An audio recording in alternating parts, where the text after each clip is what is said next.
Well, I want you to reach back. I want you to reach over your shoulder right now and pat yourself on the back because remember that conversation we had yesterday about how you never, ever, ever take part in communist ops because you recognize them for what they are?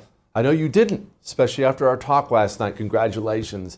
You are significantly smarter and braver than most of the elected GOP. Joining me now, Wade Miller, Senior Advisor at the Center for Renewing America, also United States Marine. Wade, it was very clearly a communist op. Well, I guess is a communist op. They're running against Pete Hegseth, anyone with two brain cells. And, well, I won't go into what else you have to recognize it. But why can't the GOP recognize it, Wade? They're just not in a wartime footing in terms of articulating the fight. I think that they have relied for far too long on the president and the vice president to lead the rhetorical argument against the left. And so, we take out a couple of foreign terrorist operatives working with cartels who are invariably probably working with China to destabilize our communities through their operations. And it doesn't go perfectly according to the way they want it to go. And so they just completely start abandoning the fight and ceding the ground. And at the end of the day, what are we guilty of here? The Secretary of War ordered a strike on a foreign terrorist target in international waters. Big deal. This used to happen on a daily basis just a few years ago for the better part of 15 years.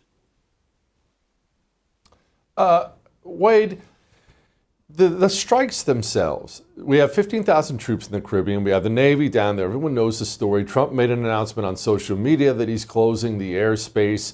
It sure looks like Venezuela is going down. At least the regime is going down. At least that's how it appears right now. My concern is not the collapse of the Venezuelan regime. You can list all kinds of reasons why that would be a good thing. My concern is how the Trump administration is going to sell this to the American people because the American people are done with foreign policy. They just are. They don't care about Ukraine. They don't care about Afghanistan. They don't care about Israel. They don't care about Venezuela. They don't even really care about Mexico. They care about the price of burger, and it's hard to make them care about anything else right now. That's right. And the broader, kind of conception of all of this, we're tired of forever wars. We're tired of nation building as a nation. And, I think that the realist position here has long been that, we're okay with military strikes, but they need to be in the interest of the United States, not running around chasing people that live in remote mountains on the other side of the planet for 20 years and spending $3 trillion.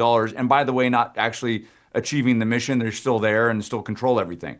And so I think that if they're going to move forward on this, I think that one of the things that they need to do is articulate the direct nexus to the U.S. interests. In other words, we're not isolationists, but we need a good reason. And if in lieu of a good reason, I think that there should be some restraint here. And perhaps, and look, this is part of the brilliance of the Trump administration, is sometimes they flex muscles just to try to avoid a broader conflict. And maybe that's what they're doing here.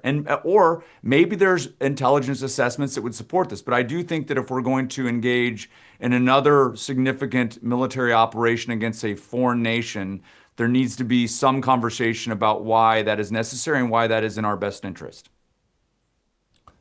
Wade, do you get the impression the Trump administration, I know you have great sources on this stuff, that they want to go in, that they're afraid to go in, that they're hesitant to go in? What do they want versus what they're doing right now?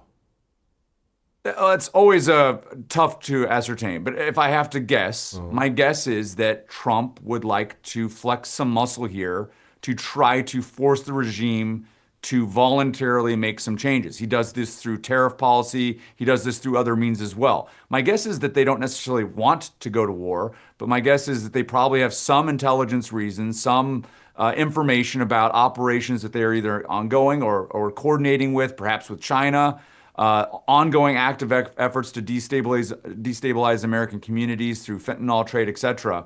And maybe they've had enough. Maybe they've said 100,000 Americans dying a year is enough and we have to put a stop to this. And maybe that's part of their rationale. But my guess is they would like this to end through coercion instead of actual force. But depending on what their objectives are, if that can't be met through coercion, perhaps they're ready to use force, but perhaps not. And that's part of the strategic ambiguity of the Trump administration is we actually don't really ever really know what he's willing to do. And that's a good position to be in if you're a United States president trying to exert foreign policy influence. Yeah, it is. Let's switch gears here.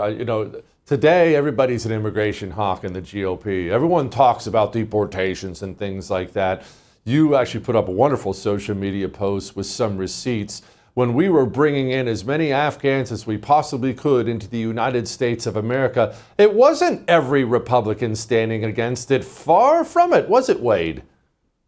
No, in fact, we were probably in the extreme minority at the time when we were calling for, and we wrote a couple of papers on this at the time, saying that we shouldn't be bringing anyone here. We should be resettling these Afghans regionally, but in the area of Afghanistan, or as close as we can possibly get them, but definitely not in the United States. And look, a lot of guys are on the ground. I served in Iraq 3 times in the Horn of Africa. I was never in Afghanistan, but I've dealt with interpreters, and I've talked to a lot of Afghan veterans, combat veterans who dealt with interpreters and other people that worked with the United States government. And like they fall into different categories, but like even in the rosiest scenario, let's say that they dislike the Taliban and they wanted to succeed. That doesn't mean that they're culturally suitable for admittance into the United States. Something like 90%, 90+% of Afghanistan, people who live in Afghans, they believe in killing apostates. They believe that people who leave the religion of Islam should be murdered. They believe that sometimes suicide bombings are justifiable. It's an absurd amount of the population there that is culturally radicalized. So just because they weren't part of the Taliban or Al Qaeda or ISIS doesn't mean that they're not radically,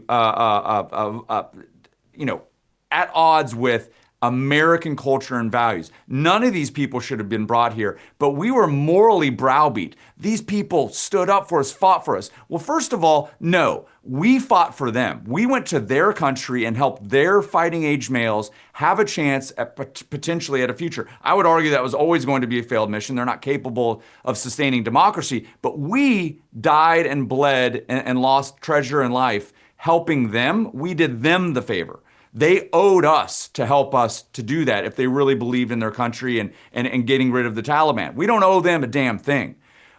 So I always objected to this browbeating, especially from other veterans, because they had one interpreter that they created a bond with, and all they talked about was, soccer or something like that. But they never really got into it. Like, do you believe in bakabazi? Do you believe in child marriage? They never got into it with these people. And so we never should have brought any of these people over here. And we're now reaping, the rewards of bad policy in the form of people that are radicalized doing really bad things in our communities. Gosh, it's freaking terrible. Wade, thank you, brother. I appreciate it. I would thank you for coming to my YouTube channel, but I know how brilliant it is, and I know you love it here. So subscribe and watch. We're going to start really ramping things up and putting some funny stuff, some interesting stuff out there, some collaborations. Either way, my YouTube channel is officially the place to be. So stick around.